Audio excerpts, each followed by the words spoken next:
Ons is vandag hier saam met Landbou Weekblad se span.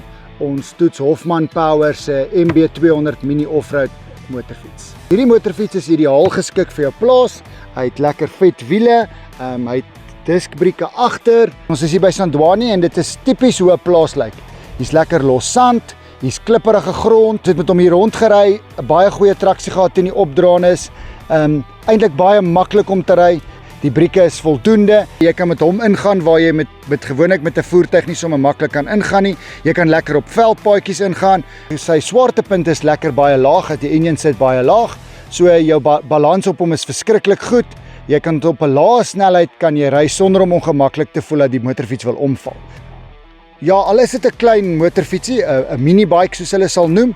En ek is ek is 'n gemiddelde lengte van 183 en ek het redelik gemaklik op hom gery. Hy het spesifieke pedale voor. Jy het 'n halwe cruiser gevoel hoe jy op hom ry.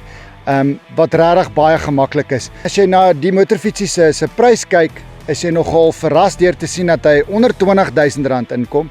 En dis 'n algemene voertuig op jou plaas wat jy kan gebruik baie suksesvol sonder 'n hoë kapitaaluitleg.